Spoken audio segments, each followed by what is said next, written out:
Lihim ng liham. Ang pinakamakulit na girlfriend mo sa balat ng radyo. Isang magandang morning sa inyong lahat! Ako pa rin po nag-iisang girlfriend mo sa radio. My name is Lindsay.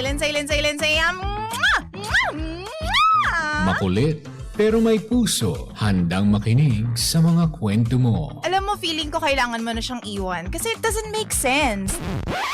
Ang kwento sa lihim ng liham.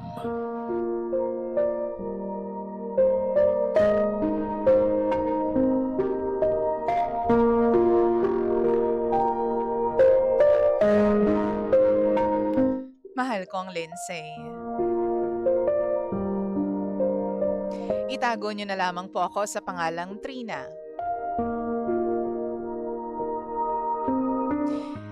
TJ Lindsay, I was in a 7-year relationship with my ex. Nung biglang naging cold siya sa akin. Apparently, habang akala ko okay kaming dalawa, ay may nangyayari na pala sa kanila ng katrabaho niya. Wala akong kaalam-alam. You know, the usual workplace love affair.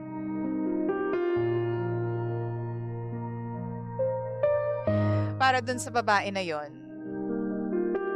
naiintindihan ko naman na masaya kayong dalawa ng asawa ko. Well, feeling ko asawa ko na siya pero hindi pa naman talaga kami kasal. Yun na lang ang kulang. Alam ko na masaya kayong dalawa. Pero masyado ka namang mayabang.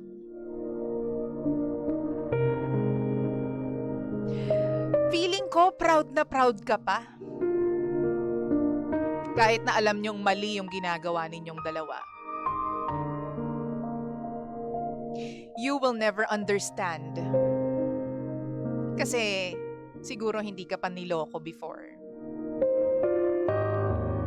Hindi ka pa iniwan. Hindi ka pa pinabayaan na hanging. Habang tinatanong mo yung sarili mo kung saan ka nagkulang. Kung anong nangyari sa aming dalawa. Madali lang sabihin na mag-move on. Pero hanggang hindi mo nararanasang umiyak sa Diyos. Habang hinihiling mong mawala yung sakit na nararamdaman mo.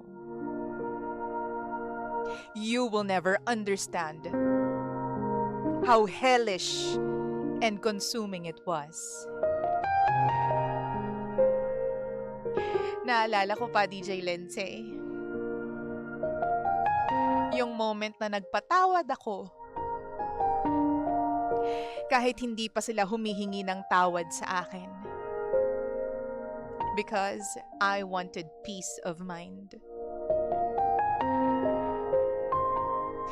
Pero there was a time, only one time, na nasabi ko sa dasal ko na sana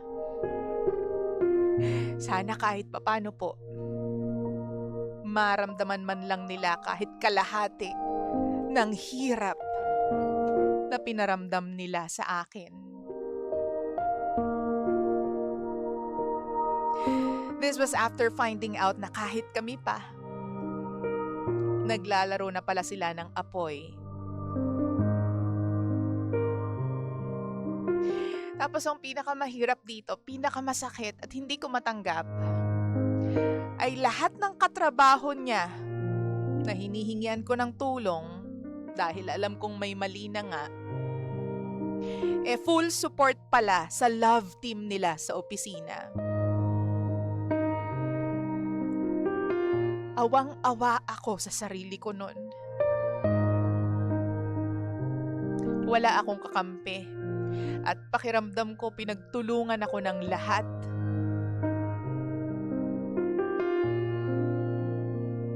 It took me years to heal and move on.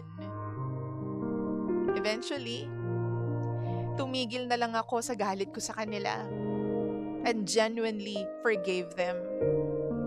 Kahit hindi naman nila hinihingi sa akin. Ngayon po, kasal na ako at may mga anak na. Later on, narinig ko na yung baby nila nagkaroon ng complications after birth. Tapos naisip daw nila na baka karma yon sa kanilang dalawa.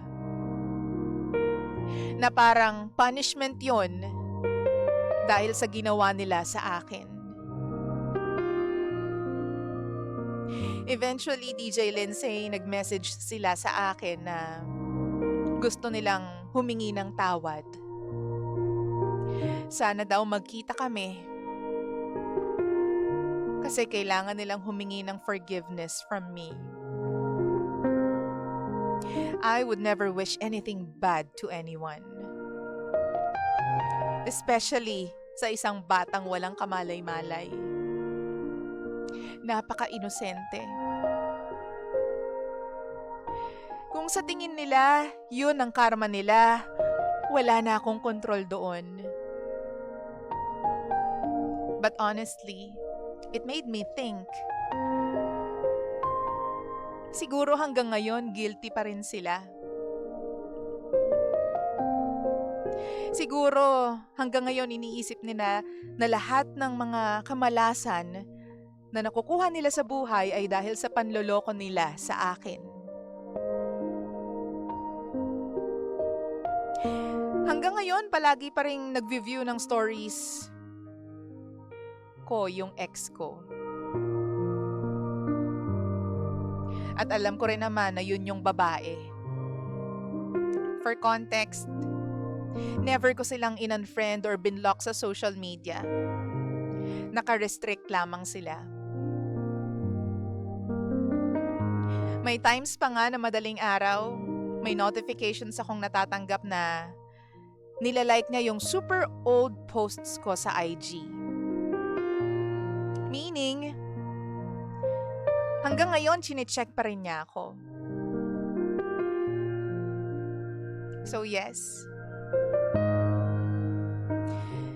Para dun sa babae, life has a way of surprising people and turning the tables. Huwag kang maging masaya sa lungkot ng iba. Especially kung ikaw yung naging dahilan nun. God sees everything. And it will always be better to choose kindness over hate, over anger. Sana po, DJ Lindsay, mabasa niyo po itong sulat ko. Para kahit papano, ay mabigyan ng warning yung iba. Huwag kayong maging masaya sa pagdurusa ng ibang tao. At least, huwag ninyong lokohin yung taong tunay na nagmamahal. Kasi baka mamaya, mas malala pa yung balik sa inyo. Maaring hindi ngayon, pero baka balang araw.